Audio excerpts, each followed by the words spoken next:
अभी तक कल हमने वैसे स्टार्ट तो कर दिया था, लेकिन लास्ट में वो 2-5 मिनट ही बचे थे।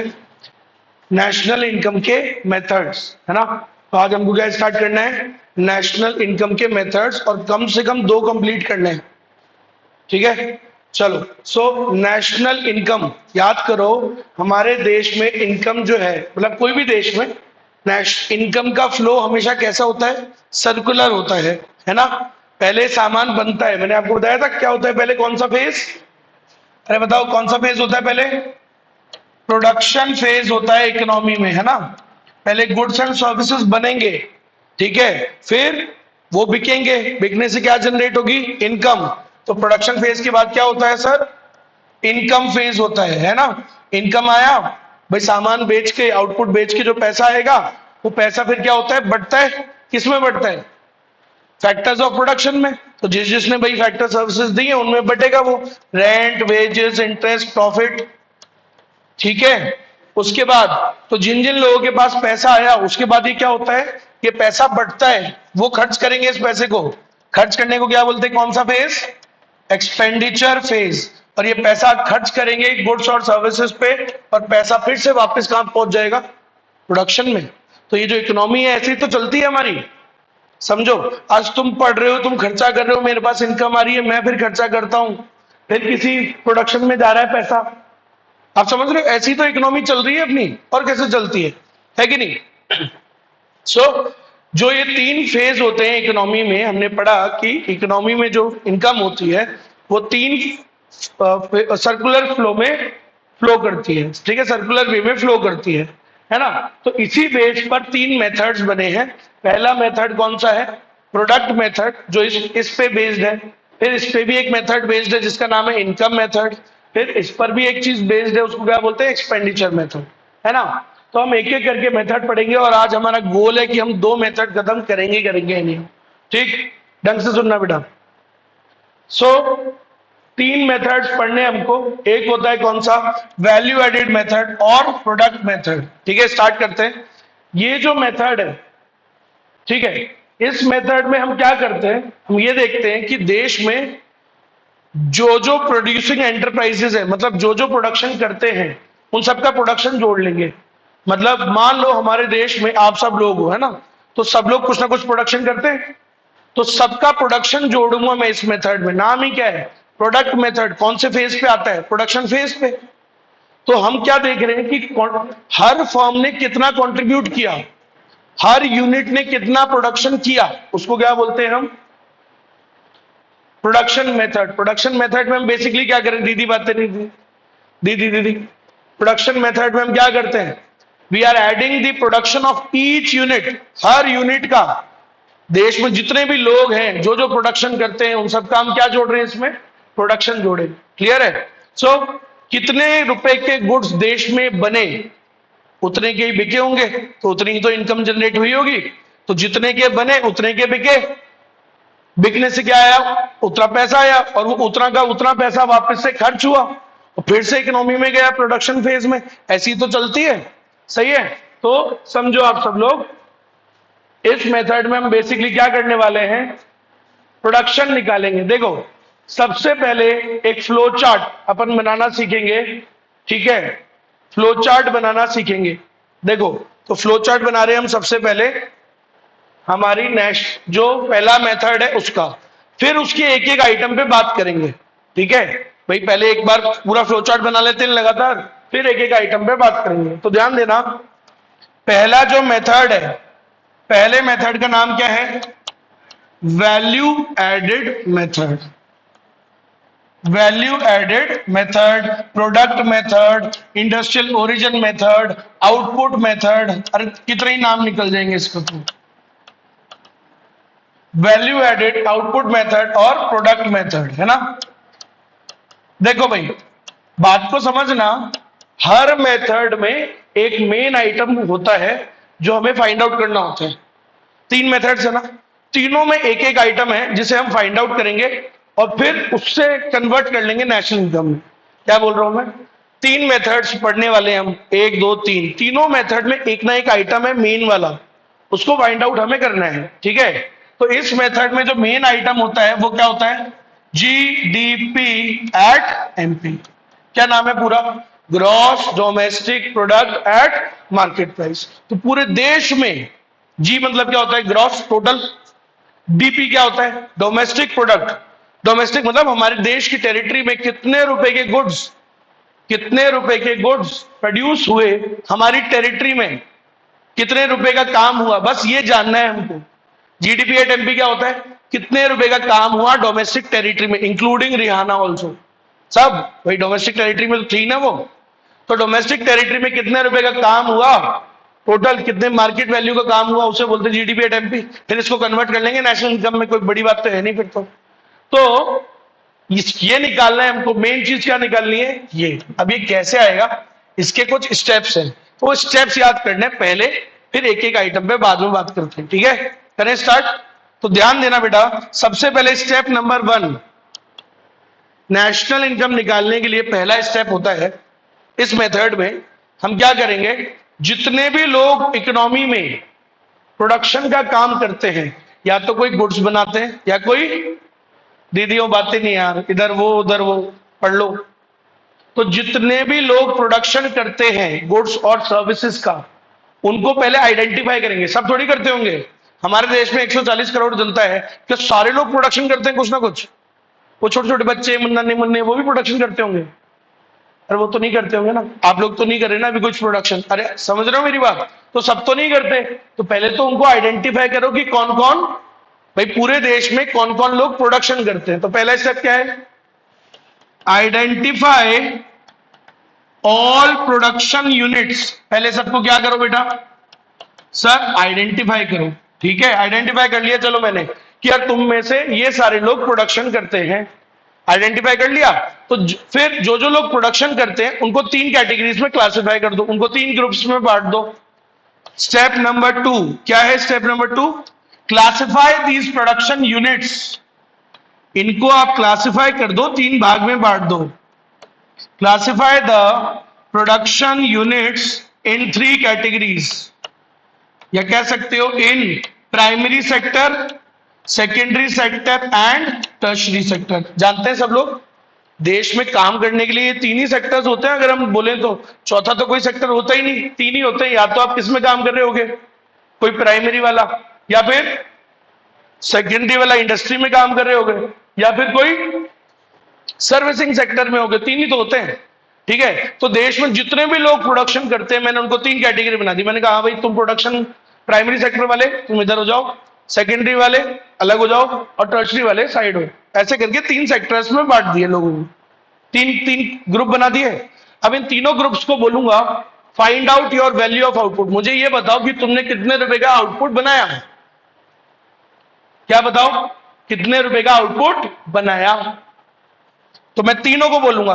तो देखो सेकंड स्टेप में मैंने क्या किया, सारे जो लोग हैं, जितने भी लोग हैं हमारे देश में जो प्रोडक्शन का काम करते हैं, अच्छा प्रोडक्शन, ऐसा नहीं बोला नहीं सर वो सुपारी लेते हैं मर्डर वर्डर की, और उसकी बोला हमारे चाचा है वो सुपारी उपारी लेने काम करते हैं, है ना, मर्डर वर्डर कर देते हैं, ऐसे ये सब ये वाले काम की बात नहीं कर रहे, जो ऑथेंटिक लीगल काम करते हैं। तो जो लोग भी देश में काम करते हैं उनको हम 3 कैटेगरीज में बांट देंगे। ठीक है, कौन कौन सा बोलो? प्राइमरी सेक्टर, फिर सेकेंडरी एंड फिर टर्शरी, सर्विसिंग सेक्टर जो होता है। ठीक है सर, बांट दिया। अब क्या बोलूंगा तीनों को? अब सुनना, यहां से चालू होता है step number 3। Step number 3, I will ask them to find out the value of output. मैं इनसे पूछूंगा कि भाई अपना मेरे को वैल्यू ऑफ आउटपुट बताओ, मतलब कितने रुपए का सामान तुमने बनाया इस साल। इस साल 1 साल का ही निकाल रहे हैं ना नेशनल इनकम, हर साल निकाली जाती है, समझ रहे हो? सो क्या बोलूंगा मैं उनको, क्या निकालने के लिए क्या शब्द बोला? शब्द बताओ अब तो, मैंने अभी उस पर समझाया नहीं, क्या वर्ड बोला मैंने, क्या निकालने को बोलूंगा? Value of output. समझ गए? Value of output. तो इसका क्या मतलब होता है वो मैं बताऊंगा थोड़ी देर में। ठीक है, अभी बस याद रखो क्या निकालने को बोला मैंने इन सबको, अपना अपना वैल्यू ऑफ आउटपुट। तो देश में जो भी लोग प्राइमरी सेक्टर में है सब अपना वैल्यू ऑफ आउटपुट मेरे को बता देंगे कि सर हमने इतने रुपए के गुड्स बनाए, हमने इतने रुपए की सर्विस दी, हमने इतने रुपए का ये किया, अपना बता दिया। ऐसे सेकेंडरी वाले बता देंगे, ऐसे टर्शरी वाले बता देंगे। क्लियर है? तीनों ने बता दिया। अब तीनों को मैं बोलूंगा, मैंने कहा अच्छा इतने रुपए का काम तुमने किया, लेकिन क्या तुम्हारी जेब से भी कुछ लगा था क्या? तुम्हारी जेब से भी तो कुछ लगा होगा, इंटरमीडिएट कॉस्ट बोलते हैं उसको, क्या बोलते हैं? तो मैं उनसे पूछूंगा स्टेप नंबर 4, क्या लेस कर दो इसमें से? Intermediate cost. भाई क्या होता है, हम जब कोई काम करते हैं तो जे हमारा भी तो जेब से लगता है। आप समझ रहे हो? जैसे मान लो मैं पढ़ाने का काम है मेरा, है ना, तो मैं पढ़ाने आता हूं, पढ़ाने से पैसे कमाता हूं, ठीक है, लेकिन मेरी भी तो खर्चे लगी रहे ना, अरे है ना। सो आई ऑल्सो इनकर एक्सपेंसेस। तो मेरा वो काम करने में मेरी जेब से क्या क्या खर्चा लगा, रॉ मटेरियल, फ्यूल, पावर, जो भी इंटरमीडिएट गुड्स हैं। इंटरमीडिएट गुड्स क्या होते हैं?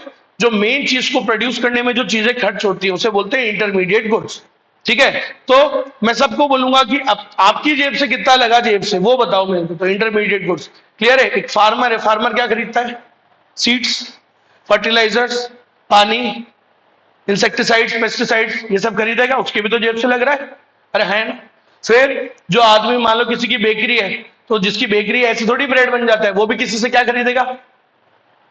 ये आटा खरीदेगा, आटा खरीदेगा और भी सारी चीजें, ईस्ट वीस्ट खरीदेगा, मटेरियल खरीदेगा, प्लस मशीन मशीन चलेगी, उसका बिजली का खर्चा, तो उसकी जेब से नहीं लग रहा क्या?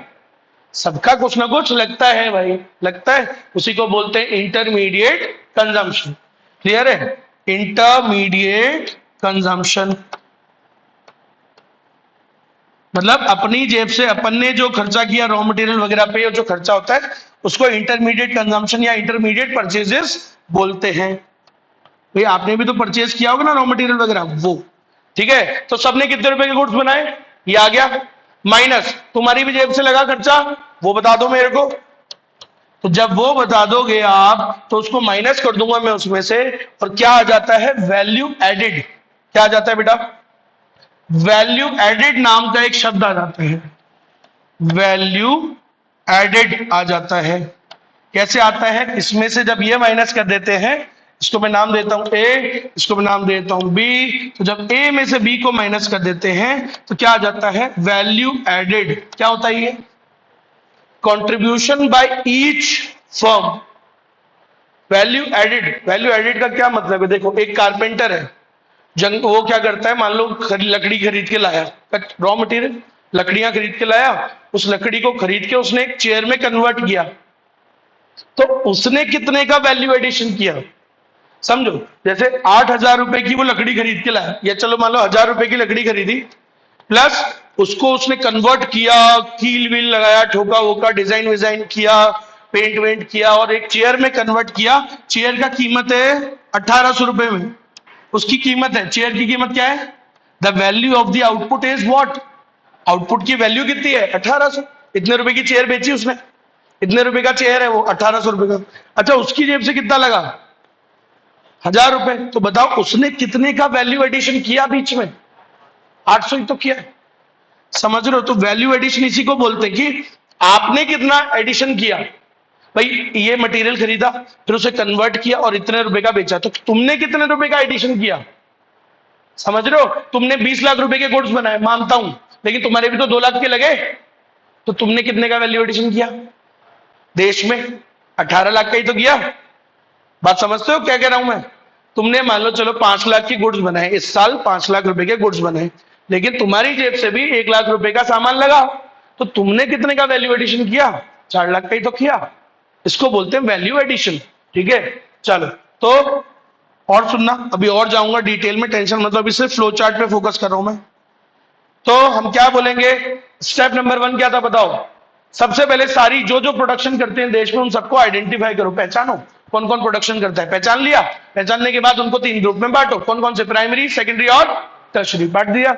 अब उन तीनों यूनिट्स, तीनों ग्रुप्स को बोलो कि अपना अपना क्या बताओ? वैल्यू ऑफ आउटपुट, मतलब कितने रुपए का काम तुमने इस साल किया, कितने मार्केट वैल्यू का काम इस साल किया। क्लियर है भाई? फिर जब वो ये बता दें वैल्यू ऑफ आउटपुट अपना, तो क्या पूछो उनसे कि तुम्हारी जेब से कितना लगा? भाई तुम्हारा भी तो इंटरमीडिएट कंजम्पशन लगा होगा, तो फिर माइनस कर दो उसमें से, और फिर क्या आ जाएगा? हर सेक्टर का वैल्यू एडेड, कि प्राइमरी सेक्टर ने देश में कितने का एडिशन किया, योगदान, ऐसी सेकेंडरी सेक्टर ने देश में कितने का प्रोडक्शन किया, और टर्शरी ने कितने का कंट्रीब्यूशन किया। तीनों का आ गया। जब तीनों का ऐड कर देंगे तो पूरे देश का नहीं आ जाएगा क्या?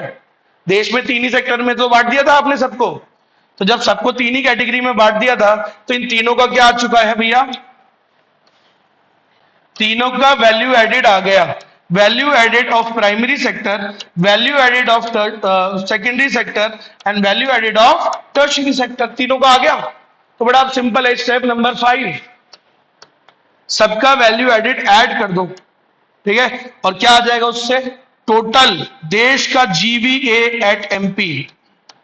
अगर सबका वैल्यू एडेड ऐड कर दोगे तो gross value added at market price, पूरे कंट्री का, पूरे डोमेस्टिक टेरिटरी का आ गया तुम्हारे।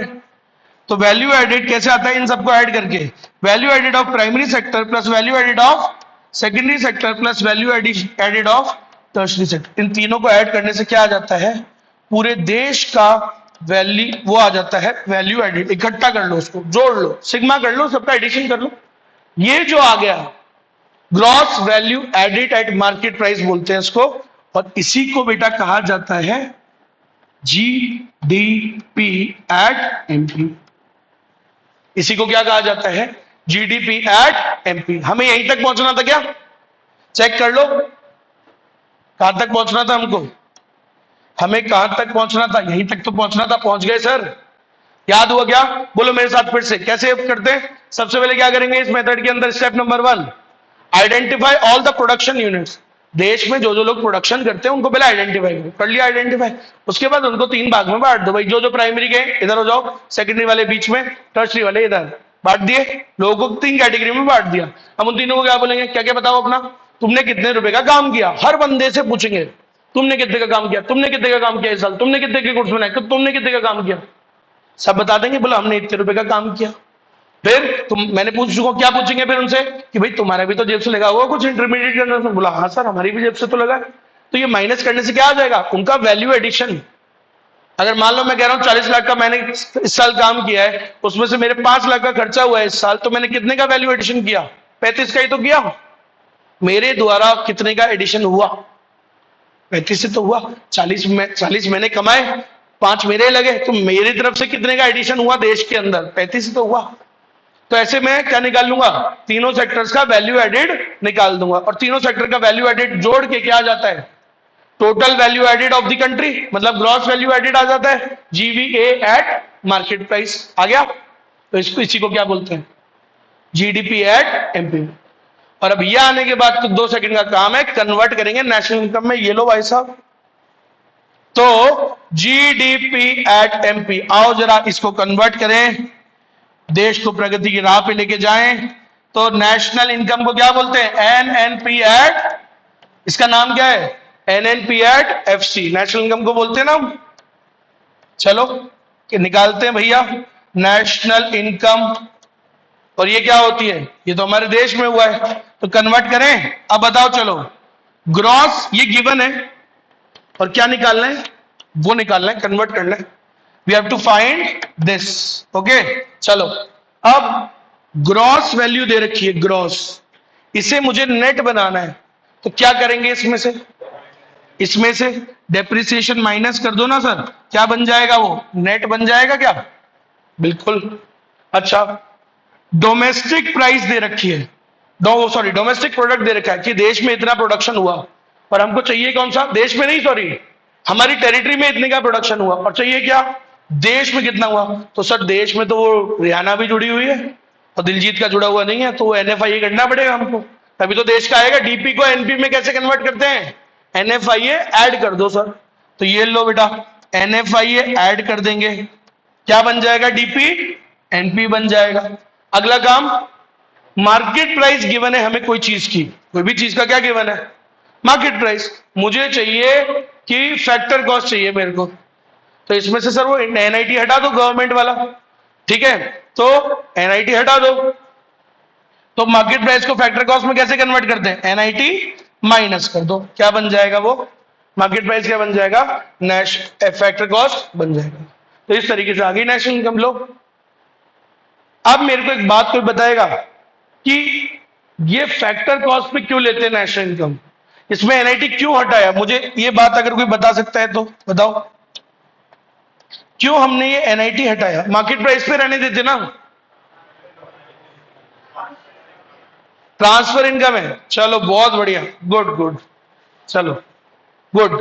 तो सही बात है सर, एनआईटी मैंने क्या कहा था, नेशनल इनकम में हमेशा क्या लेते हैं, it is the sum total of factor incomes only, transfer income नहीं होती फ्री पॉकेट की इसमें। तो सर एनआईटी क्या है, गवर्नमेंट की फ्री पॉकेट की इनकम है क्या, फ्री गवर्नमेंट की फ्री पॉकेट की तो इनकम है वो टैक्स, उसने अपने को क्या दे दिया directly. What is the direct benefit of the government to us, nothing. एक छोटा बच्चा है, एक पार्ले जी के बिस्किट खरीद के ला रहा है, वो भी इनडायरेक्ट टैक्स दे रहा है, सरकार ने उसको क्या बेनिफिट दे दिया अभी, बोलो, नहीं ना, कोई डायरेक्ट बेनिफिट नहीं मिलता ना। अरे सीधे तौर पे कोई बेनिफिट मिलता है क्या, नहीं, समझ रहे हो मेरी बात। तो फिर कोई तो है, तो गवर्नमेंट का ये फ्री पॉकेट का पैसा होता है, तो इसको हटाना जरूरी होता है। क्लियर है क्या सभी को, पक्का। तो इस तरीके से नेशनल इनकम आती है इस मेथड के अंदर। अब हम थोड़ा एक एक आइटम पे फोकस करते हैं, तो जो जो आइटम आपको समझ में नहीं आया उसकी बात करेंगे थोड़ी।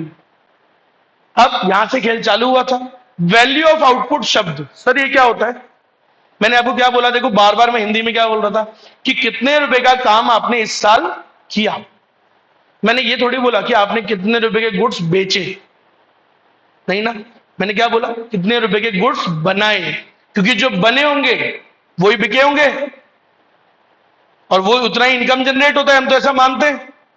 भाई अगर मैं कह रहा हूं 100 करोड़ के गुड्स बने देश में, तो हम ऐसा मानते हैं 100 के 100 बिके, उतना इनकम जनरेट हुआ 100 करोड़ का, फिर वो 100 करोड़ आप में बटा, रेंट वेजेस इंटरेस्ट प्रॉफिट में फैक्टर इनकम्स मैंने बांटी, बांटने से क्या हुआ, आपके पास पैसा आया, आप उतना पूरा का पूरा क्या करोगे उसे, खर्च, और फिर ये ऐसे ही चक्र चलता रहेगा, इसी को तो बोलते हैं circular flow of income.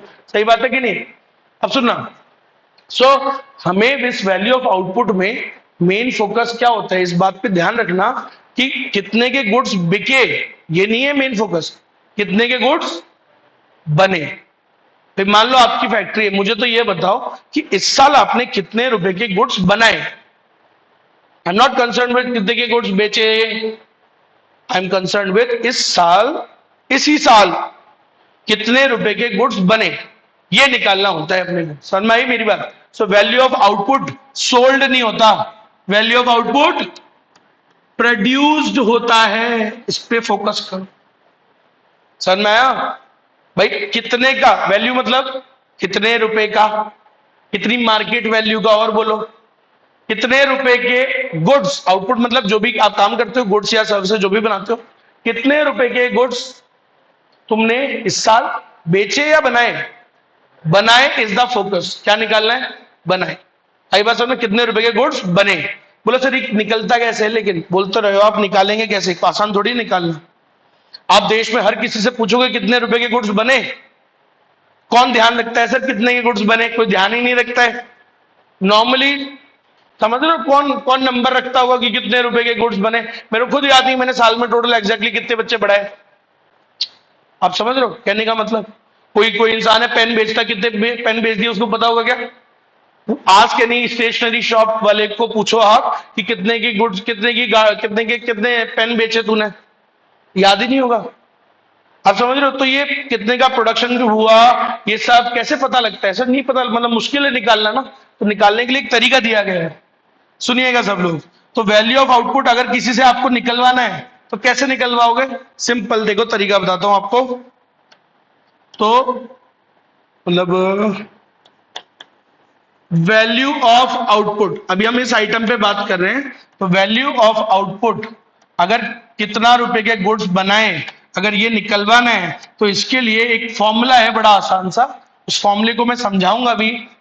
Formula बड़ा आसान सा है, सोचो क्या फॉर्मूला क्या बना है वैसे, sales plus change in stock बोलते हैं उसको, और चेंज इन स्टॉक का क्या मतलब होता है बेटा, closing stock minus opening stock, ठीक है, ये होता है चेंज इन स्टॉक। इसमें क्या ऐड कर दो, कितने के गुड्स बेचे, मेरी बात को सुनना है ना, कितने के बेचे प्लस, भाई कुछ गुड्स इस साल बेच दिए होंगे आपने, प्लस क्लोजिंग स्टॉक को क्या करते हैं हम, ऐड करते हैं, क्योंकि जो इस साल नहीं बिके बने तो वो इसी साल होंगे ना। सपोज इस साल कुछ गुड्स नहीं बिक पाए, अनसोल्ड रह गए, प्रोड्यूस तो हुए ही है ना, वो ऊपर से थोड़ी टपक गए, अरे है ना, वो भगवान के ऊपर से टपके हैं क्या कोई आसमान से, नहीं, बने तो वो भी होंगे। तो हमें तो यही तो जानना है कि कितने के गुड्स बनाए, तो बनाए तो वो भी हैं, जो बेचे वो भी बनाए होंगे, और जो इस साल पड़े हुए अनसोल्ड वो भी बनाए होंगे तो वो जोड़ रहे हैं। अच्छा, माइनस ओपनिंग स्टॉक क्यों कर रहे हैं? क्योंकि साल के स्टार्टिंग में जो गुड्स आपने बेचे, ओपनिंग स्टॉक मतलब क्या होता है, जो पिछले साल का क्लोजिंग स्टॉक रह गया वो इस साल सबसे पहले बिकता है क्या? समझ रहे हो, पिछले साल 2 लाख का माल मेरा बिक नहीं पाया था, तो इस साल सबसे पहले क्या बेचूंगा मैं? वही तो बेचूंगा। तो वो तो सर वो माइनस क्यों कर रहे हो, तो उसको ऐड करो ना, वो तो आपने बेचा। लेकिन बेटा वो पिछले साल का था ना, तो वो तो पिछले साल प्रोड्यूस हुआ होगा, तो वो तो पिछले साल की नेशनल इनकम में आ गया ना वो तो। अब बार बार थोड़ी जोड़ूंगा मैं। आ रही है बात समझ में? इसलिए पिछले साल का जो क्लोजिंग होता है वो इस साल ओपनिंग होता है, तो इसलिए हमें उसे हटाना जरूरी है, क्योंकि वो तो लास्ट ईयर प्रोड्यूस हुआ होगा। हमें क्या निकालना है, करंट ईयर में कितने के गुड्स प्रोड्यूस हुए। तो सबसे पहले तो पुराना वाला अगर कुछ पड़ा है उसको हटाओ, क्योंकि पहले तो वो बिकेगा, वो तो पिछले साल बना होगा। समझ रहे हो मेरी बात? तो जैसे मान लो मेरी फैक्ट्री है ना, मैंने इस साल गुड्स बेचे, 20 लाख के गुड्स बेचे। अब तुमने मेरे से पूछा, बोला सर आपने 20 लाख के गुड्स बेचे सर, मैंने कहा हाँ। बोले कुछ पिछले साल का तो नहीं था उसमें? मैंने कहा यार था तो सही, 1 लाख के गुड्स पिछले साल के ही थे। तो पहले तो जो 20 लाख के बेचे हैं उसमें से पिछले साल के हटाओ, क्योंकि वो तो पिछले साल बने होंगे। अरे हाँ है ना लॉजिक? भाई वो तो इस साल मैंने कितने के गुड्स बेचे, 20 लाख रुपए के, जिनमें से लास्ट ईयर का कितना बेचा, 1 लाख। तो इस साल के कितने बेचे, 19 लाख के। प्लस क्या सर अभी भी कुछ गुड्स ऐसे बाकी हैं जो नहीं बिके? मैंने कहा हाँ, 2 लाख के नहीं बिके अभी। इस साल का स्टॉक, क्लोजिंग स्टॉक कितना है, 2 लाख नहीं बिका है, तो इसका मतलब वो तो इसी साल बना होगा ना। तो आप बताओ इस साल टोटल कितने रुपए के गुड्स बने, बताओ? 21 लाख के। असली में इस साल कितने के गुड्स बने मेरे द्वारा? 21 लाख के गुड्स बने। कैसे निकालते हैं, sales plus change in stock. Opening stock को क्यों माइनस किया, लॉजिक समझ में आया? क्योंकि ओपनिंग स्टॉक पिछले साल का क्लोजिंग रहा होगा, तो वो तो पिछले साल बनाया होगा ना सर, तो इसलिए उसको हटाया। अच्छा, क्लोजिंग स्टॉक को ऐड क्यों किया? क्योंकि वो इस साल बिका नहीं है। चलो हमको क्या करना, बिका नहीं, बना तो इसी साल होगा ना वो भी, तो इसलिए उसको हमने ऐड कर लिया। बात समझ में आई कि नहीं आई, बोलो? अरे बोलो भैया, पक्का? तो ये क्लोजिंग स्टॉक है, ये ओपनिंग स्टॉक है। अब सुनो, चलो अगले साल पे आते हैं, है ना। मान लो मेरा ही बिजनेस, अगले साल की बात कर रहे हैं हम, नेक्स्ट ईयर आ गया। नेक्स्ट ईयर क्या हुआ, मैंने 40 लाख के गुड्स बेचे इस साल। कितने की सेल्स करी, 40 लाख के गुड्स बेचे, है ना। अब इस 40 लाख में पहले तो कौन से बेचे होंगे, पिछले साल के कितने पड़े? पिछले साल रह गए थे क्या कुछ गुड्स बिकने जो अनसोल्ड थे, कितने थे? 2 लाख बिके नहीं, तो पहले तो इस 40 में वही बेचे होंगे मैंने। आपको सोचो इस 40 में सबसे पहले कौन से गुड्स बिके होंगे, वो वाले 2। सही है कि नहीं है? तो सर वो तो पिछले साल बने होंगे ना, तो उसको हटाओ ना सर 2 लाख को। तो जो पिछले साल का क्लोजिंग है वो इस साल का क्या होता है, सही है। अच्छा, अब क्या सर इस साल का भी कुछ क्लोजिंग स्टॉक रह गया क्या? मैंने कहा 3 लाख रुपए के रह गए गुड्स, बिके नहीं है इस साल। तो बताओ टोटल गुड्स कितने के बने इस साल? इस साल कितने के बने बेटा? 41 लाख के। बोलो समझ में आया क्या? पक्का? हमारा मेन कंसर्न क्या होता है कि देश में जितने भी लोग प्रोडक्शन करते हैं उन्होंने कितने रुपए के गुड्स बनाए, बेचने से मतलब नहीं, कितने के गुड्स बनाए। अच्छा, हो सकता है कोई कंपनी लकी हो, बोले यार कोई ओपनिंग स्टॉक क्लोजिंग स्टॉक ही नहीं रहता, सब बेच देते हैं जो बनता है। समझ लो, ताबड़तोड़ बेचते हैं, सेल्स करते हैं ताबड़तोड़, कुछ भी नहीं बचता, कोई स्टॉक ही नहीं बचता।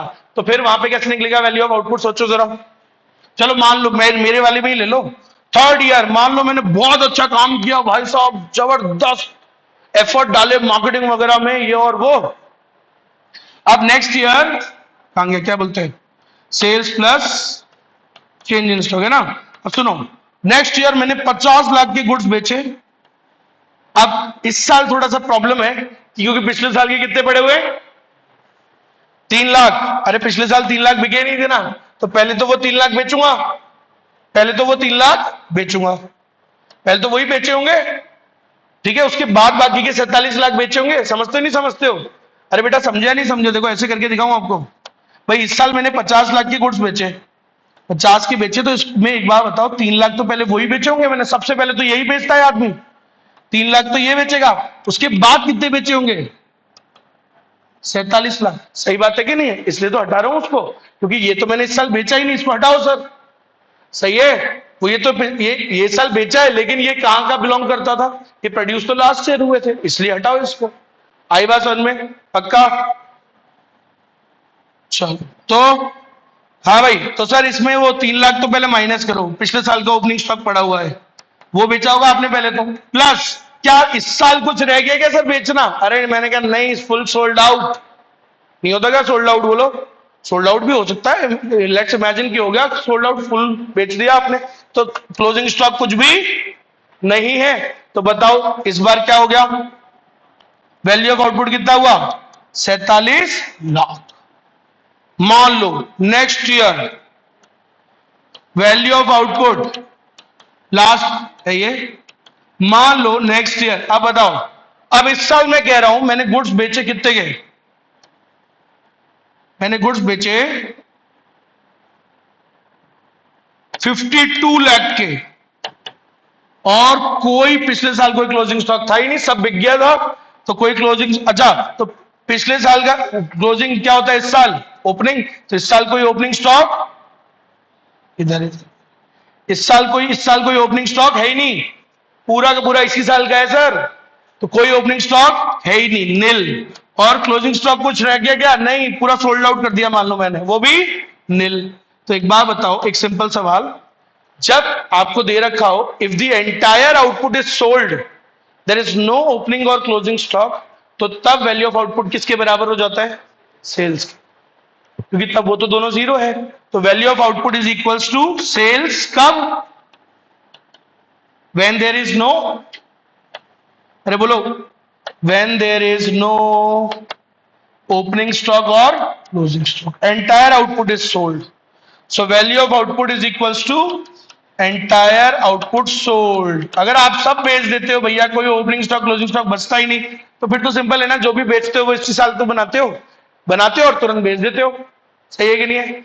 ऐसा मानता हूं नॉर्मली, ऐसा कह लो कि जैसे मान लो मैं हलवाई हूं, सिर्फ समोसे और चाय बेचता हूं, तो यार चाय इसमें तो कोई opening stock closing stock normally नहीं बचता होगा, तो जो बनाया वो डेली बिक गया, जो बनाया वो डेली का डेली बिक गया, तो जो पूरे साल में जो बेचा वही बनाया भी होगा, तो सेल्स ही हो गया ना वैल्यू ऑफ आउटपुट, इतने के बनाए भी होंगे और उतने ही बिक गए तुम्हारे। समझ में आया कि सबको? पक्का ये आइटम क्लियर है सबको? वैल्यू ऑफ आउटपुट क्लियर है? एक और बात, हमेशा कौन सी प्राइस पे लेते हैं? मार्केट प्राइस पे, जिसपे बेचते हैं ना उस पे। जैसे मान लो मैं 20 रुपए का मार्केट में समोसा बेचता हूं, तो 1 लाख समोसे बनाए तो कितने हो गए? कितने रुपए का काम किया? 20 lakh. Value of output market price पे होता है हमेशा। ठीक, समझ में आया सभी को? पक्का 100%?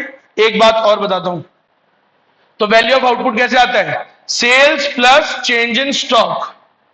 तो बेटा एक फॉर्मूला ये देख लो अच्छे से, वैल्यू ऑफ आउटपुट कैसे आता है? Sales plus change in stock. और ये जो सेल्स है, एक लाइन बोलने जा रहा हूं, सेल्स का मतलब जरूरी थोड़ी है देश में ही बेचा होगा, बाहर भी बेचते हैं। वो जो क्या नाम है वो रावत कचौड़ी वाला, उसकी बाहर भी जाती है, देश के बाहर भी जाती है कचौड़ियां, जाती है, समझ रहे हो? प्याज कचौरी बाहर भी जाती है। तो वैसे ही मेरा भी काम है, मान लो, तो जो सेल्स होती है, सेल्स में डोमेस्टिक सेल्स भी होती है और एक्सपोर्ट्स भी होते हैं। तो ये जो सेल्स होता है it includes both, it is total sales. ये सेल्स कौन सी सेल्स होती है? Total sales. It includes both, इसमें दोनों जुड़े हुए होते हैं पहले से ही। क्या क्या जुड़े हुए होते हैं? डोमेस्टिक सेल्स मतलब तुमने देश में कितना बेचा, प्लस एक्सपोर्ट, बाहर भी तो बेचा होगा। समझ में आया? समझ में आया क्या? तो it sales includes both domestic sales and exports also. तो पता है कंफ्यूज करने के लिए क्या होता है एग्जाम में, तुम्हें सेल्स भी देगा और एक्सपोर्ट भी दे देगा, और तुम में से कई बच्चे क्या कर देंगे? एक्सपोर्ट को फिर से ऐड कर देंगे। तो क्या क्या नहीं करना? If total sales is given in the question, अगर क्वेश्चन में टोटल सेल्स का अमाउंट गिवन है, डायरेक्टली सेल्स दे रखी है, तो और एक्सपोर्ट भी दे रखा है, तो अलग से फिर से एक्सपोर्ट मत ऐड कर देना, वो सेल्स में ऑलरेडी पहले ऐड किया हुआ है। समझे क्या कह रहा हूं भाई? मैं कह रहा हूं मैंने इस बार सेल्स करी 40 लाख की और एक्सपोर्ट किया 5 लाख का, ठीक है? तो बताओ, और कोई क्लोजिंग स्टॉक ओपनिंग स्टॉक नहीं है, बताओ वैल्यू ऑफ आउटपुट कैसे आएगा? Sales plus change in stock, change in stock तो जीरो है, सेल्स कितने की करी? 45 लिखोगे क्या? 45 लिखोगे? ऐड कर दूं क्या एक्सपोर्ट वाली को? नहीं, वो ऑलरेडी 40 में जुड़ा हुआ है। ऐसे हुआ होगा 35 प्लस 5। डोमेस्टिक में कितनी बेची? 35, बाहर बेची 5, वो ऑलरेडी जुड़ा हुआ है। अगर सेपरेटली इसको ऐड कर दोगे डबल हो जाएगा। क्लियर है कि सभी को? नहीं करोगे गलती? पक्का? आगे बढ़ते हैं, चलो next item sir, value of output समझ में आ गया? ठीक है, वैल्यू ऑफ आउटपुट के बाद तो एक ही आइटम में आपको दिक्कत हो सकती है, ये है थोड़ा सा इंटरमीडिएट कंजम्पशन। क्या बोलते हैं इसको? Intermediate consumption. देखो मैं पढ़ाने को चाहूं तो मैं बहुत ज्यादा अंदर घुस सकता हूं, एक पूरा दिन लगा सकता हूं इसके ऊपर, कोई दिक्कत नहीं है।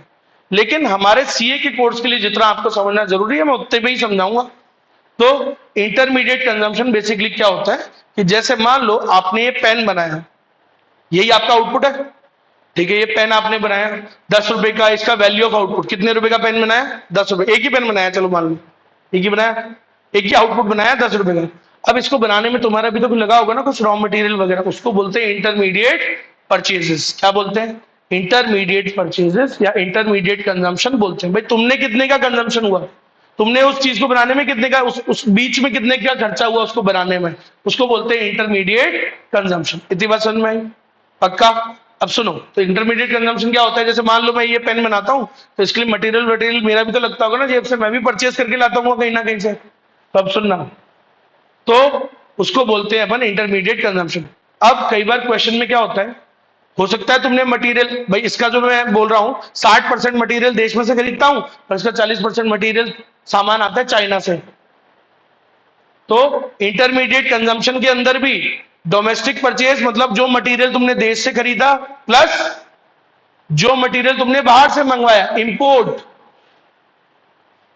मान लो ये अभिनव है, अभिनव टीवी बनाने का काम करता है, टीवी की मैन्युफैक्चरिंग है, पूरी दुनिया जानती है कि इंडिया कोई बस की नहीं है पूरा टीवी खुद बनाना। कहां से आते हैं इनपुट्स? चाइना से। पूरी हमारी इलेक्ट्रॉनिक इंडस्ट्री किस पे टिकी हुई है? चाइना पे। 80% सामान अभिनव कहां से मंगाता है? इनपुट्स चाइना से। 20% मटेरियल कहां से खरीदता है? इंडिया से। तो ये अब मैंने इससे पूछा, मैंने कहा अभिनव भाई तेरा इंटरमीडिएट कंजम्पशन सोच देखो सामने। मान लो मैंने अभिनव से पूछा, अभिनव कितने रुपए के टीवी बनाए तूने इस साल? तो अभिनव बोलता है, बोला सर मैंने ना 5 करोड़ के टीवी बनाए। कितने का वैल्यू ऑफ आउटपुट है इसका? 5 करोड़।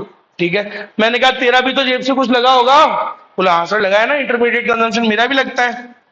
तो मैंने 1 करोड़ का मटेरियल वगैरह मेरा लगा, तो बताओ इसने कितने का वैल्यू एडिशन किया?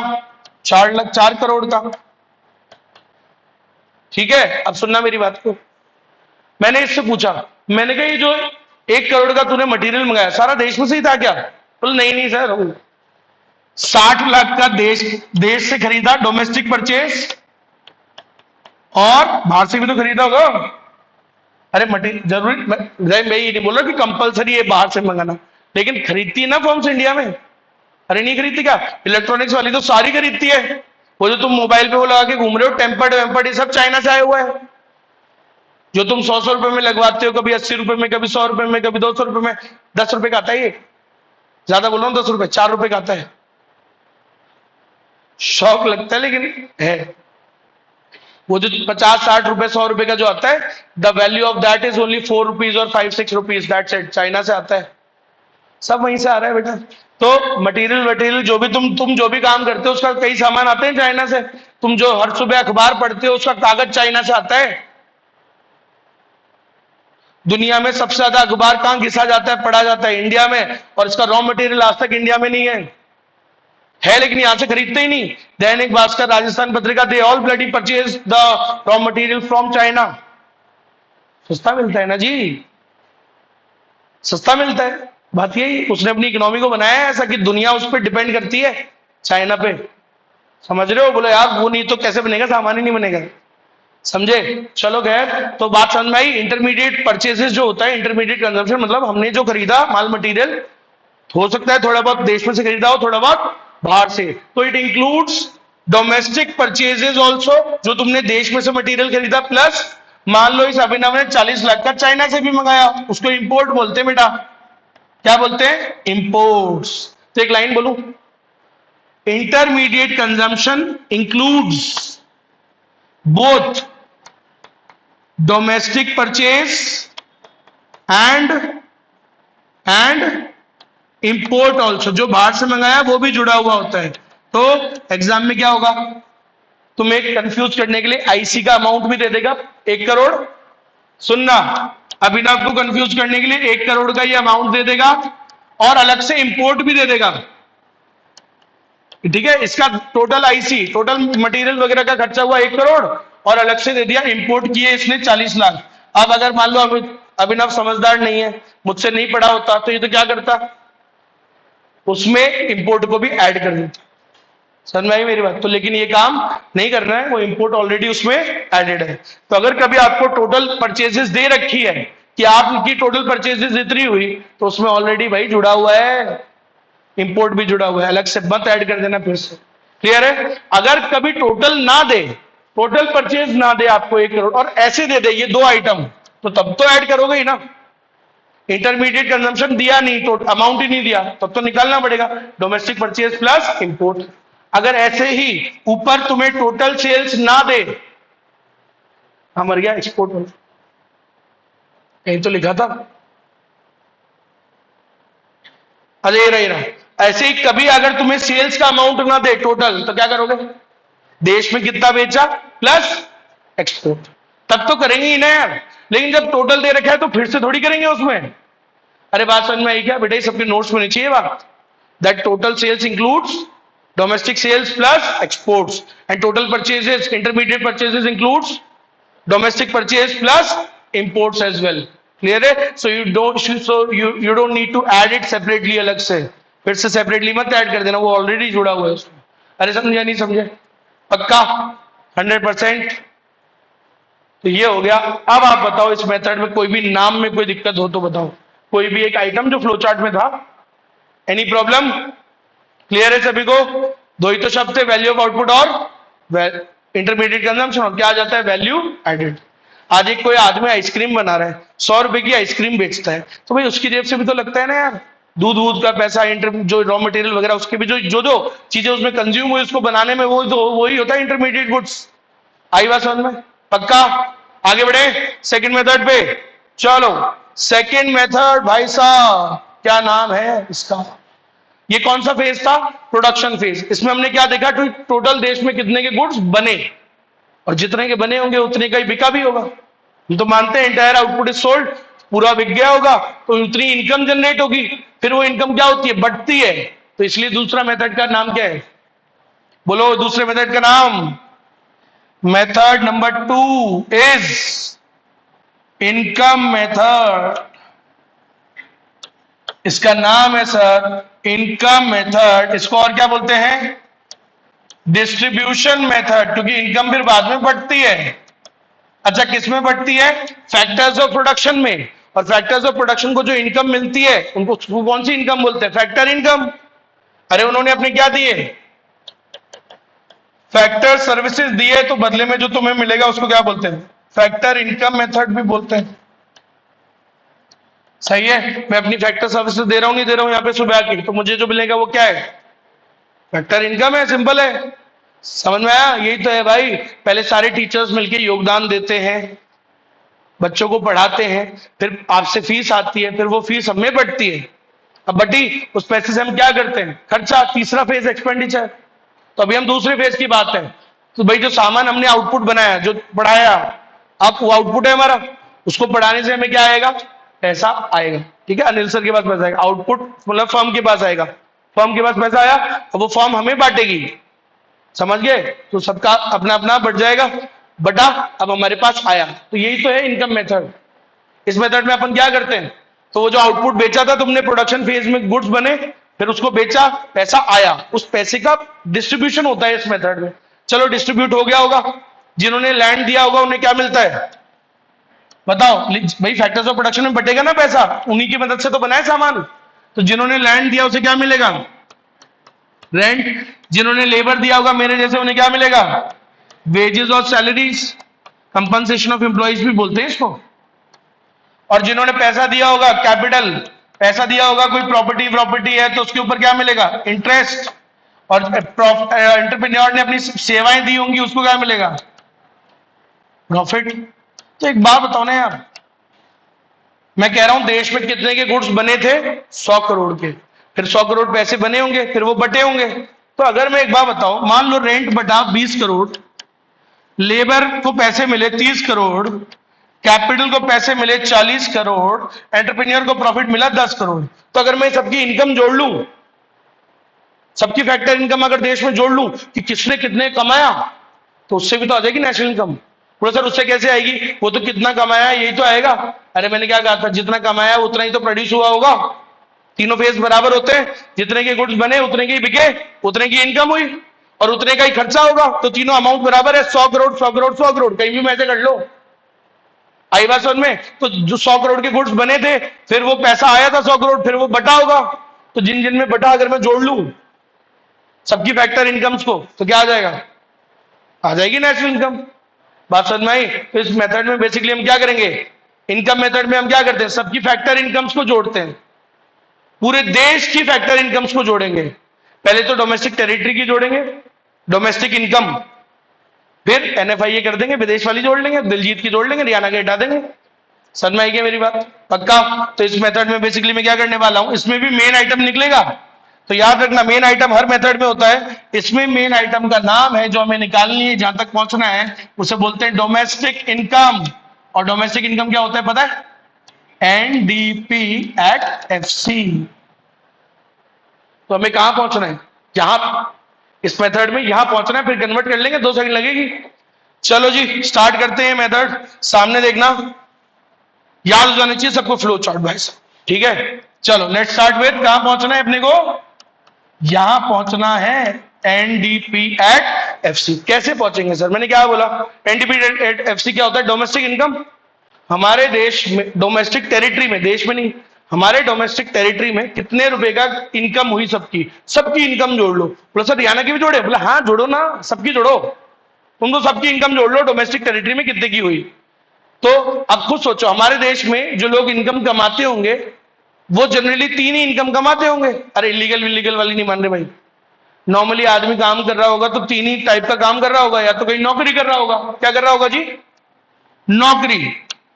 तो नौकरी कर रहा होगा तो क्या मिल रहा होगा उसको? Compensation of employees, compensation of employees मिल रहा होगा, कंपनसेशन ऑफ एम्प्लॉइज मिल रहा होगा। सही है जी? अच्छा सर, नहीं सर हमारे तो रिश्तेदार नौकरी नहीं करते, हमारे तो भाई साहब प्रॉपर्टी है, प्रॉपर्टी। तो ऑपरेटिंग सरप्लस, पैसे से पैसा कमाते होगे, खूब पैसा है, अगर तुम्हारे पास सरप्लस खूब है तो सरप्लस को ऑपरेट करने से पैसा आता होगा, सरप्लस मींस पैसा। तो ऑपरेटिंग सरप्लस। बोला सर, मैंने कहा क्या पैसा है तुम्हारे पास? बोला सर प्रॉपर्टी है, प्रॉपर्टी, और बिजनेस भी है। तो कुछ लोग हमारे देश में किससे कमाते हैं? प्रॉपर्टी से, रेंटल इनकम कमाते हैं। कुछ लोग बिजनेस करते हैं, तो बिजनेस वाली इनकम को क्या बोलते हैं? एंटरप्रेन्योरशिप, एंटरप्राइज चलाते हैं, कोई ना कोई बिजनेस करते हैं। तो एंटरप्रेन्योरशिप से कौन सी इनकम मिलती है एक एंटरप्रेन्योर को? प्रॉफिट। भाई जिन जिन का एंटरप्राइज होगा, कुछ ना कुछ खुद का काम होगा, दुकान दुकान होगी, क्या आता होगा भाई? प्रॉफिट। ठीक है? अच्छा, ये प्रॉफिट पूरा हाथ में आता है क्या अपने? एक कोई कंपनी है, मान लो रिलायंस कंपनी है, उसने मेहनत करी साल भर, खूब सामान काम वाम किया, लास्ट में प्रॉफिट आया, पूरा का पूरा हाथ में आ जाता है क्या? मंगते लेके जाते हैं पहले उसमें से। कौन? मंगते। कौन होते हैं मंगते? बड़े वाले मंगते। कॉर्पोरेट प्रॉफिट टैक्स, सीधे सीधे 25%। बोले लाओ दे दो। सर मैं आया, टोल पे खड़े होते ना वो लेने के लिए, वैसे ये भी खड़े रहते लेने के लिए। Corporate profit tax. तो मान लो अगर मैं कह रहा हूं 100 करोड़ का प्रॉफिट हुआ है, 100 करोड़ नहीं, चलो मान लो 10 करोड़ का प्रॉफिट हुआ, ऐसा मान लेते हैं, तो पहले तो ये मंगतों को दो 25%। ये ले गया कितना? 2.5 करोड़ तो ये ले गया। अच्छा, फिर इन मंगतों के बाद दूसरे भी तो मंगते हैं ऑर्गेनाइजेशन में, जिन्होंने हमको वो शेयर्स में पैसे दिए, शेयर कैपिटल, शेयर होल्डर है हमारे, उनको भी देना पड़ेगा भाई साहब। तो उनको क्या बोलते हैं? डिविडेंड या डिस्ट्रीब्यूटेड प्रॉफिट। थोड़ा प्रॉफिट उनमें भी डिस्ट्रीब्यूट करना पड़ेगा, नहीं तो वो भग जाएंगे। सही है कि नहीं है? डिविडेंड बांटोगे नहीं बांटोगे डिविडेंड? चलो बेटा मान लो मैं कह रहा हूं तुमने 5 करोड़ का बांट दिया डिविडेंड, बाकी 2.5 करोड़ क्या? भाई मंगतों को दे दिया, शेयर होल्डर को दे दिया, थोड़ा बहुत रखोगे फ्यूचर के लिए भी, उसको क्या बोलते हैं? Retain earnings. रिटेन अर्निंग्स को और क्या बोलते हैं? UDP, undistributed profit. तो कुछ प्रॉफिट तो डिस्ट्रीब्यूट कर देते हो, कुछ को अनडिस्ट्रीब्यूट करते, मतलब डिस्ट्रीब्यूट ही नहीं करते, वो रख लेते हो फ्यूचर के लिए। अरे बोले यस और नो? तो अनडिस्ट्रीब्यूटेड प्रॉफिट, इसको और भी नाम है इसके, इसको कॉर्पोरेट सेविंग्स भी बोलते हैं, रिटेन्ड अर्निंग भी बोलते हैं, बहुत सारे नाम है जो आपको मैं बता दूंगा। Retained earnings. सर मैं तो प्रॉफिट के 3 भाग होते हैं, ये मैं क्यों बता रहा हूं? अगर कभी ये 10 करोड़ डायरेक्टली नहीं दे रखा तो क्या करोगे फिर? नीचे को जोड़ोगे। सर मैं वैसे तो डायरेक्टली गिवन होता है बेटा, लेकिन अगर नहीं दिया होगा तो क्या करोगे? इन तीनों को जोड़ोगे, ये गिवन होंगे तीनों कि भाई टैक्स दिया इतना, डिविडेंड दिया इतना और रिटेन किया इतना, तो तीनों को जोड़ के टोटल प्रॉफिट आ जाएगा। समझ में आया? हमें तो प्रॉफिट चाहिए टोटल। अच्छा इधर आ जाओ। सब प्रॉपर्टी, प्रॉपर्टी से कौन सी इनकम होती है बेटा देश में? सर हो सकता है आपका कोई लैंड वगैरह हो, तो लैंड से मिलता है बेटा क्या? रेंट। अरे लैंड पे क्या मिलता है? कि आपने किसी की प्रीमाइसेस ले रखी है, किसी की जमीन ले रखी है, उसे यूज कर रहे हो तो उस पर मिलता है रेंट। हो सकता है अगर आपने कोई माइंस वाइंस हैं, माइन में क्या मिलता है? रॉयल्टी। तो रेंट और, अरे बोलो रेंट रॉयल्टी। और अगर आपने हो सकता है कोई पैसा वैसा ब्याज व्याज पे चढ़ाते हो, उससे पैसे कमाते हो, तो उस पे क्या आएगा कैपिटल पे? सर इंटरेस्ट तो ट्रांसफर इनकम होती है ना, याद भी जोड़ रहे हो? बताओ। हमने किया तो था इंटरेस्ट ऑन नेशनल डेट, वो तो ट्रांसफर इनकम होती है, यहां क्यों जोड़ रहे हो? आप तो बोलते हो sum of factor income, factor income बोल रहे थे आप तो बेटा सिर्फ इंटरेस्ट ऑन नेशनल डेट क्या होता है? Transfer income. सारे ब्याज नहीं होते ट्रांसफर इनकम। मेरा काम ही मान लो वो है फाइनेंस देने का, तो ब्याज मेरा क्या ट्रांसफर इनकम हो जाएगा क्या? फैक्टर इनकम है। अरे आई कि नहीं आई बात समझ? ये सारे बैंक लोन देते हैं, लोन लेते हैं, लोन देने से ब्याज आता है, वो इनकी क्या, इनको क्या बोलोगे? तुम्हारी ट्रांसफर इनकम है, फैक्टर इनकम है। सारे इंटरेस्ट फैक्टर इनकम होते हैं except interest on national debt. सरकार क्या बोलती है उस पर कि भाई वो टैक्स, वो क्यों मानते हैं हम transfer income?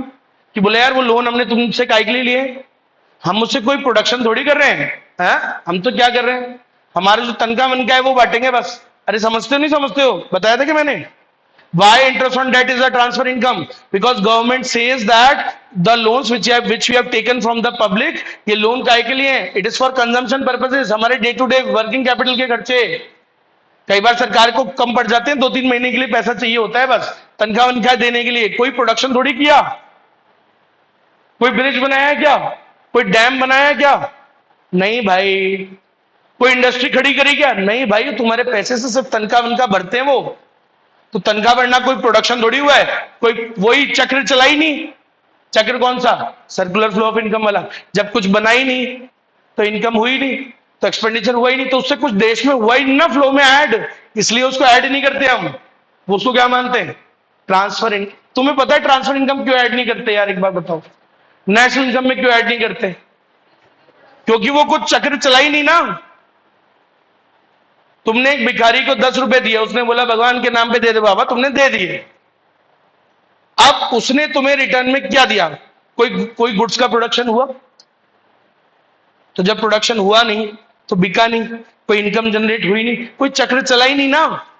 It does not add to the flow of national income. कुछ फ्लो ऑफ इनकम में ऐड ही नहीं हुआ, तो इसलिए तो ऐड ही नहीं करते हम उसको, क्योंकि उसको ना आगे ना पीछे कुछ होता ही नहीं। बायलैटरल इनकम होनी चाहिए दो तरफा। मैं आज पढ़ा रहा हूं तो तुम पैसे दे रहे हो, दो तरफा है ना, फ्री पकड़ के थोड़ी दे रहे हो। What my point? दो तरफा काम हो रहे हैं। समझ में? मैंने फैक्टर सर्विसेज दी तुम्हें, तुमने उसका पैसा दिया, अब मैं उसे खर्च करूंगा, तो देखो ऐड हुआ ना फ्लो में। लेकिन ये ट्रांसफर इनकम थोड़ी ऐड होती है, ये नहीं होती, इससे एक चक्र में गई नहीं ना। अरे है ना? समझते हो नहीं समझते हो?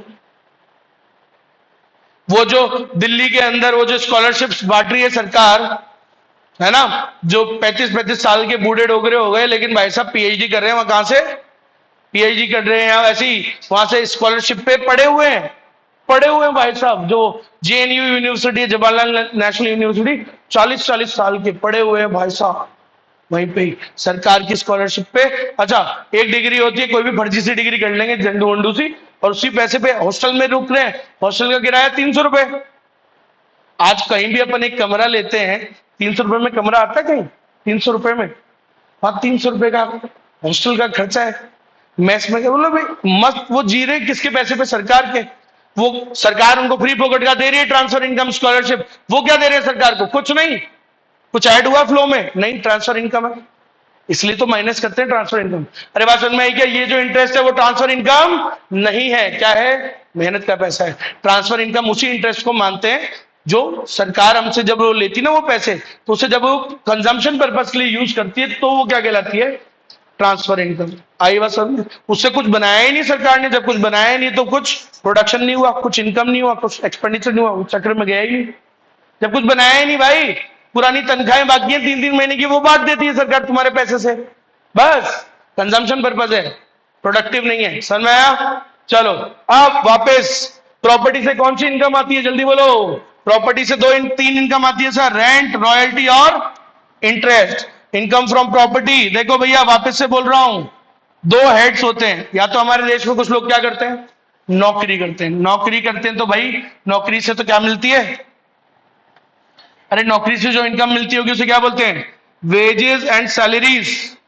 वो कैश में भी होती है, काइंड में भी होती है। उसके तीन भाग, कंपनसेशन ऑफ एम्प्लॉइज के तीन भाग होते हैं। कौन कौन से? देखो, या तो वेजेस एंड सैलरी किस में मिलती है? कैश में भी मिलती है, कई बार काइंड्स में भी मिलती है।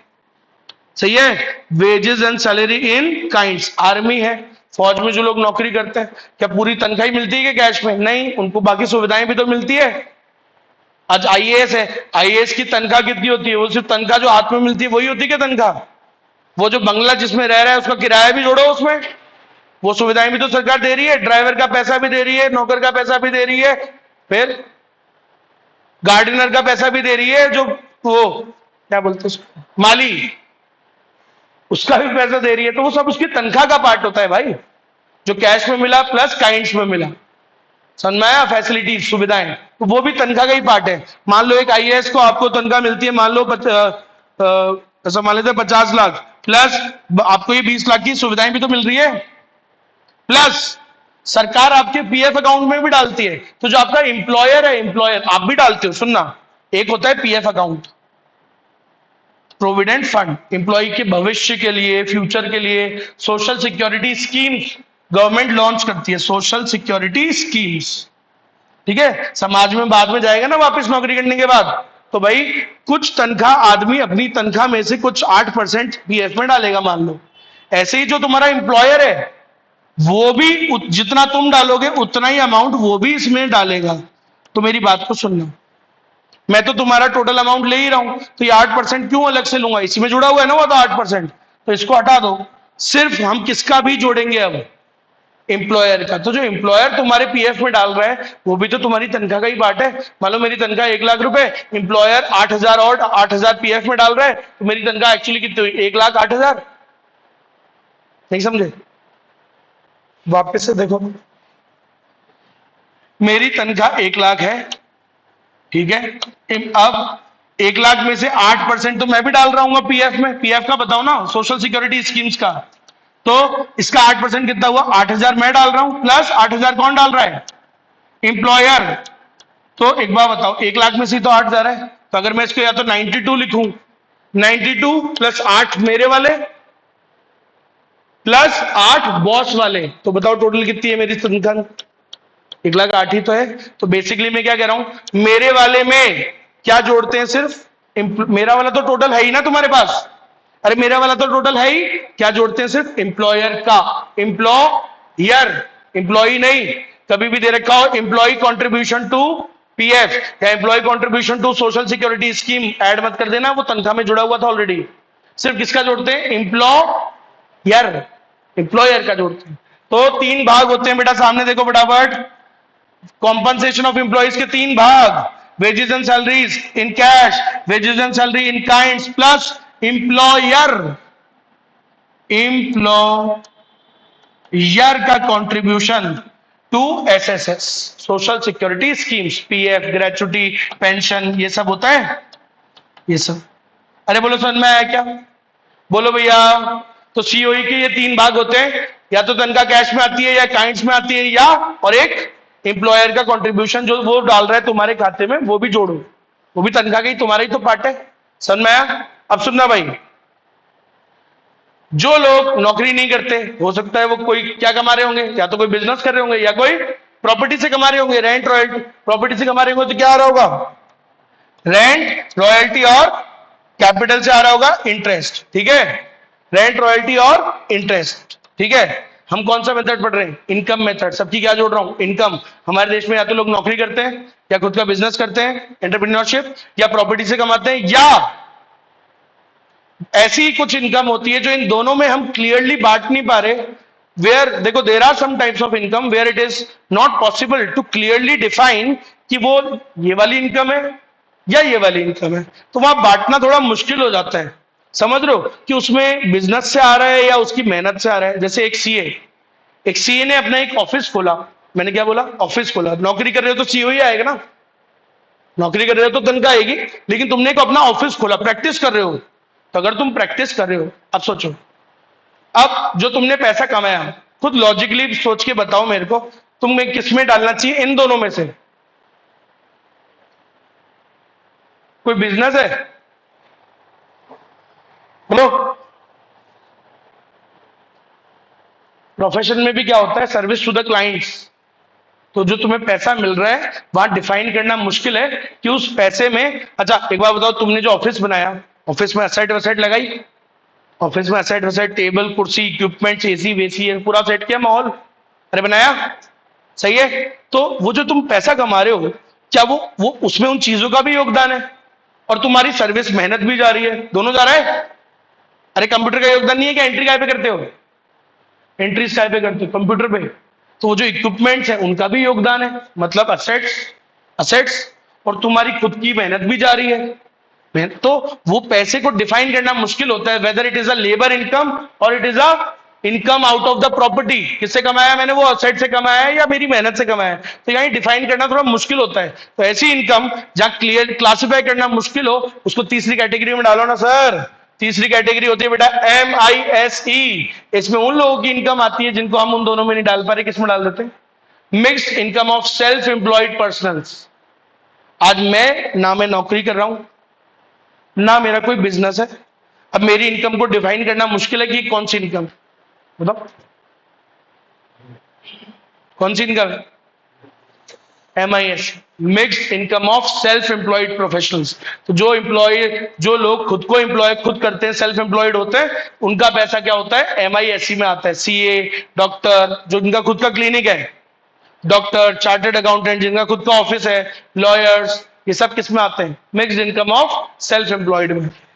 तो mixed income of self employed persons या पीपल, व्हाटएवर, MISE बोलते हैं, MISE। और इसमें कौन कौन आता है? डॉक्टर, चार्टर्ड अकाउंटेंट जो खुद का ऑफिस चलाते हैं, ठीक है, उनका पैसा इसमें आ जाता है। टीचर जैसे मेरे जैसे जो खुद का काम करते हैं। What my point? तो देश में तीन ही लोग होते हैं, जो तीन ही टाइप के लोग होते हैं जो पैसा कमाते हैं। चौथे कौन से हैं? वो इलीगल होते हैं। समझ में आया? तो जो भी देश में लोग पैसा कमाते हैं वो यही कमाते होंगे, या तो सीओई, या तो इससे हो रहा होगा, या इसमें आ रहा होगा, कोई चौथा तो नहीं होता ऐसे। समझ में आया? तो देश में, देश की अगर तुम्हें इनकम निकालनी है तो जोड़ लो ना सर। पूछो कौन कौन नौकरी करता है, उन सबसे उनका अमाउंट पूछो, उनका भी पूछो, और एम्प्लॉयर जो डाल रहा है वो भी पूछो, क्योंकि वो भी तनख्वाह का ही पार्ट है। अरे है ना? उनसे पूछो उनको कितनी तनख्वाह आ रही है कैश में, कितना काइंड्स में मिल रहा है, प्लस उनका एम्प्लॉयर कितना डाल रहा है, तो उनसे उनका पूरा कंपनसेशन आ जाएगा। फिर जो लोग प्रॉपर्टी से कमा रहे हैं उनसे पूछो कितना रेंटल इनकम आ रहा है, कितना रॉयल्टी से आ रहा है, कितना इंटरेस्ट से आ रहा है, कौन कौन बिजनेस कर रहा है, उन सबसे उनका प्रॉफिट जोड़ के क्या निकालो? OS। और जो उनसे पूछो जिनकी इनकम इन दोनों जगह नहीं आ पा रही, MISE सेल्फ एम्प्लॉयड वालों से पूछो कि भाई तुम्हारी कितनी इनकम हुई, सबसे सबकी इनकम पूछ ली, जोड़ लो। जो जोड़ने से क्या आ जाएगा? पूरे देश की डोमेस्टिक इनकम नहीं आ जाएगी क्या सर? आ जाएगी डोमेस्टिक इनकम। तो सर जोड़ लो ना इसको। तो कैसे आती है domestic income? COE plus OS plus MISE। फिर से बोल रहा हूं, डोमेस्टिक इनकम कैसे आती है जरा बोलो। डोमेस्टिक इनकम यही तो निकालनी है हमको। क्या बोलते हैं इसको, एनडीपी एट एफसी। कैसे आएगी, COE plus OS plus MI SE. ये ऐड कर दो ना सर तीनों ऊपर वाली हेडिंग्स, और इनको ऐड करने से क्या आ जाएगा, डोमेस्टिक इनकम। और अब मेरे को बताओ, क्या इस डोमेस्टिक इनकम को नेशनल इनकम में कन्वर्ट नहीं कर सकते क्या? तो कर दो ना सर, क्या दिक्कत है। इसको नेशनल इनकम में कन्वर्ट करते हैं ना, आओ ना जरा, N N P at F C. ये लो sir, national income, national income convert करो, चलो आओ। हाँ भाई, क्या करना है, नेट को नेट बनाना है। क्या करोगे, बना हुआ है ऑलरेडी, क्या करोगे, कुछ नहीं। डोमेस्टिक को नेशनल बनाना है।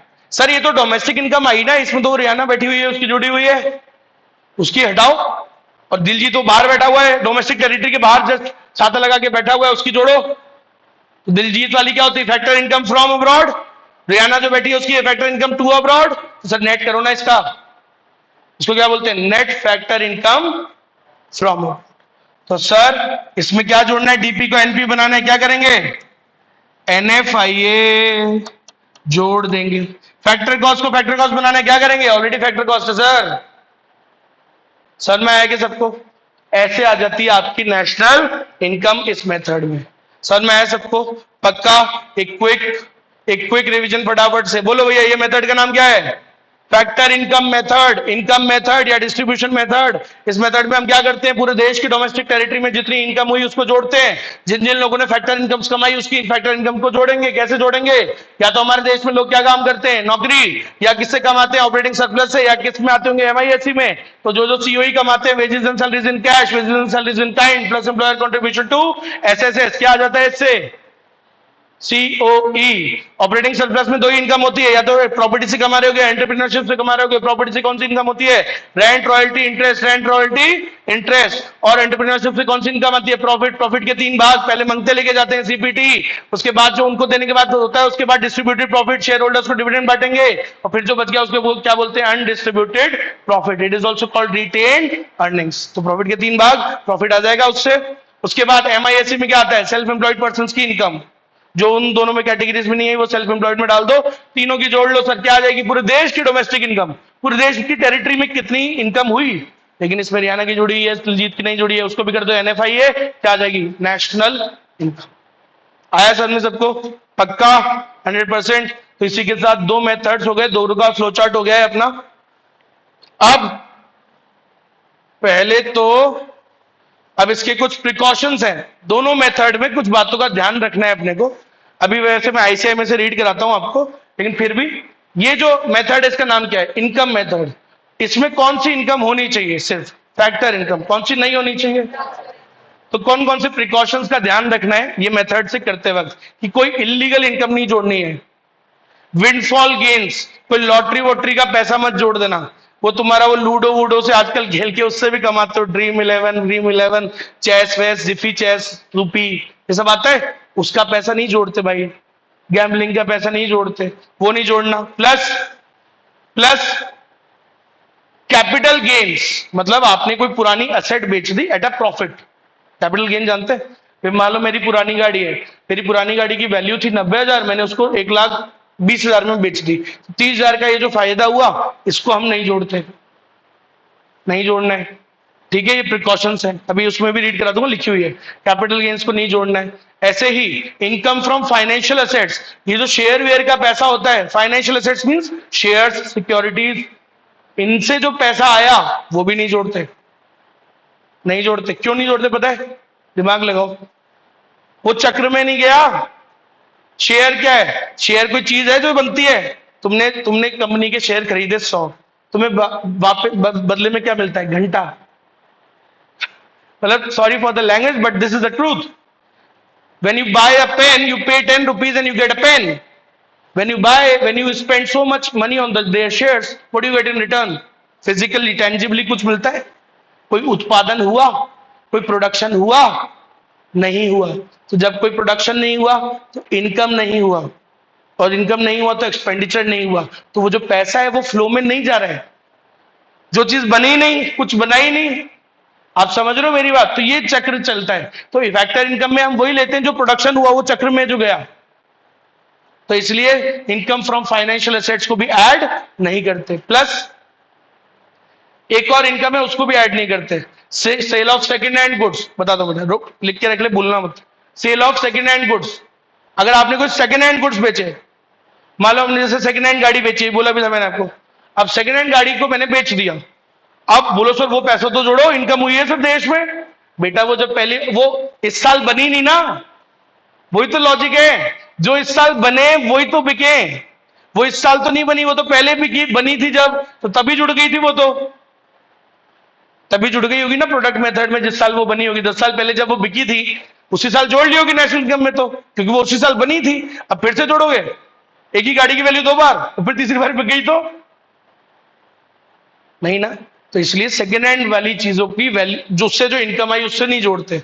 The income earn from sale of second hand car और second hand assets is not added in this method, इस मेथड में ऐड नहीं करते।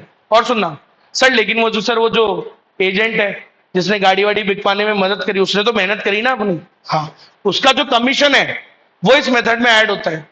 The commission earn by the agent on the sale of second hand car, जो second hand चीजों को बिकवाने में वो जो एजेंट ने मदद करी वो जोड़ोगे। ऐसे जो शेयर बेचने वाला ब्रोकर है, ब्रोकर, तो वो ब्रोकरेज कमा रहा है, वो तो मेहनत के कमा रहे हैं यार। सुबह देखो उसने अपनी सर्विसेज दी, क्या लेबर दिया, मेहनत करी, और पैसा उसको ब्रोकरेज का मिलेगा ना सर, तो वो तो मेहनत का पैसा है, फैक्टर इनकम, वो जोड़ोगे। The commission of the brokerage earn on the sale of second hand assets will be added, but income जो आई उससे उसको ऐड नहीं करते। मान लो ये पुराना कैमरा हो गया, मैंने इसको बेच दिया, इससे पैसा आया 40,000, वो नहीं ऐड करते। आई क्या बात समझ? पक्का? ये प्रिकॉशंस है जिनका ध्यान रखना है। अरे क्लियर है क्या? अच्छा एक चीज और बताता हूं, एक लास्ट, यही है जो आईसीआई में नाम लिखे हुए सारे बता दिए मैंने ऑलरेडी। तो ओनर, एंटरप्रेन्योर अपनी क्या देता है? सर्विसेज। तो अपनी अपनी खुद की भी तो सर्विसेज दे रहा है, उसका भी पैसा जोड़ना चाहिए। Imputed value of owners services, याद है इंप्लिसिट कॉस्ट? ओनर खुद की सर्विसेज भी तो दे रहा है सर, तो नॉर्मली क्या करते हैं लोग, वो उसको ऐड नहीं करते, वो भी तो फैक्टर इनकम है यार। वो जो मेरे को नॉर्मल प्रॉफिट मिल रहा है वो भी जोड़ूंगा ना मैं। तो ओनर को खुद की सर्विसेज का भी अमाउंट इस मेथड में जोड़ना चाहिए, because that's a factor income. Free पकड़ का थोड़ी मिल रहा है ओनर को यार, 8-9 घंटे काम में लगा रहा है तो पैसा मिल रहा है, वो भी जोड़ना है। इंप्यूटेड वैल्यू क्यों बोला? क्योंकि खुद को कौन तनख्वाह देता है? एक्चुअल तो पेमेंट है ही नहीं ना। एक्चुअल क्या होता है, तुमने दुकान से चीज खरीदी, पैसे दिए, तो तुम्हें एक्चुअल अमाउंट पता है, लेकिन आदमी खुद को तनख्वाह कहां देता है नॉर्मली? तो इसलिए वो अमाउंट इंप्यूटेड है, अंदाजे से निकाला जाता है कि मैं यहां काम ना करके, अपॉर्चुनिटी कॉस्ट पड़ी थी ना, यहां काम ना करके पुरानी जॉब में कर रहा होता तो कितना मिल जाता। तो सर वो जोड़ो ना सर, यहाँ पे इस मेथड में जोड़ना है। क्लियर है क्या? तो ये सारे हैं, इसको कौन सा मेथड बोलते हैं? Income method. तो ये 2 मेथड हो गए आज अपने, अच्छे से पढ़ना। फर्स्ट वाले मेथड के भी प्रिकॉशंस बताने, वो याद दिलाना, 4 है वो तो छोटे से इजी है। तो यार ये एक तो एक्सपोर्ट ही नहीं होता यार, सिस्टम ही नहीं चलते ठीक से। अभी ये नहीं तो एज इट इज आ जाए पूरा उठ के, लो पूरा है। हाँ तू क्या पूछ रहा था? शेयर इन्वेस्टमेंट है, लेकिन वो चक्र में नहीं गया ना। मैंने क्या कहा, उस सर्कुलर फ्लो ऑफ इनकम में जाना जरूरी है हर चीज। भाई कैपिटल लगाना तो एंटरप्रेन्योर वाले में आया ना, कैपिटल तो एंटरप्रेन्योर लगाता है। शेयर, अब सुन, शेयर जो तूने खरीदे, नॉर्मली अगर आप सोचो तो कौन सी एक वैसी चीज आई आपके साथ में, कोई वैल्यू वो नहीं हुआ ना, चक्र में नहीं गया, वैल्यू एडिशन नहीं हुआ उसमें कुछ, कोई चीज बनती, कोई चीज बनी होती, तूने कोई चीज खरीदी, पेन खरीदा, पेन जो खरीदा, अब ये चीज आई तेरे पास, ये चीज बनी होगी, तो वो चक्र में जाती है, ये है चक्कर। तो वो फाइनेंशियल एसेट्स को हम नहीं मानते।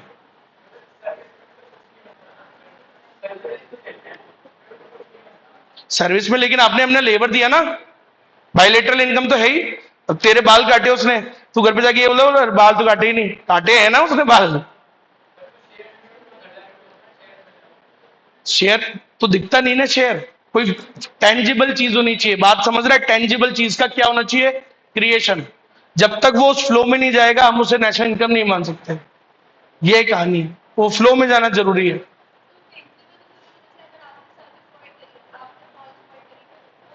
नहीं भाई, टेंजिबल का क्यों, सर्विस भी एक टेंजिबल, बताऊं क्यों बोलूंगा मैं?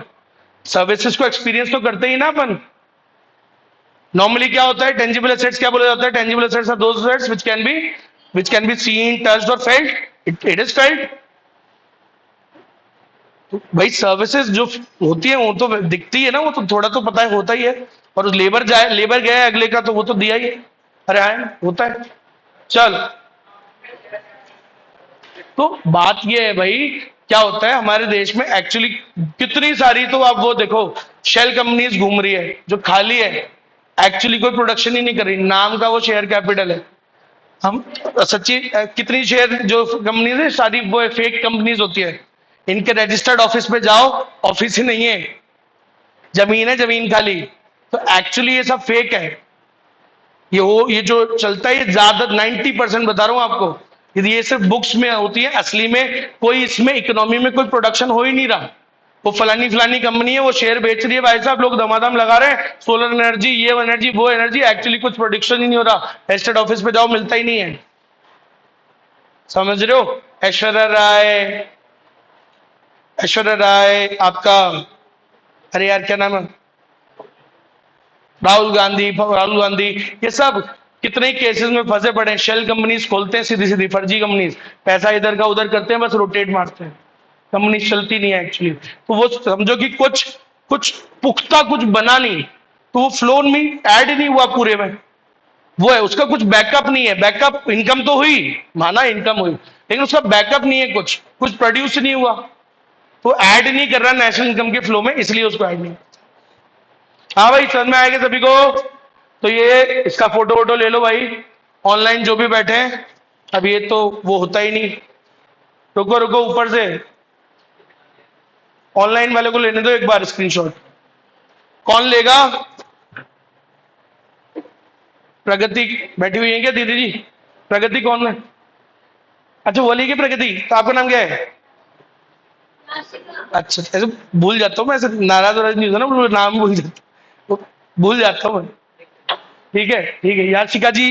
अच्छा प्रगति बैठी है, प्रगति ले लेगी फिर तो। प्रगति स्क्रीनशॉट लेना अभी, रुको रुको, कहाँ से स्टार्टिंग से, तो कहाँ से स्टार्ट किया था? ठीक है। तो 1 मिनट रुक जाओ, जूम इन करने दो थोड़ा सा। हाँ फटाफट स्क्रीनशॉट ले लो बेटा।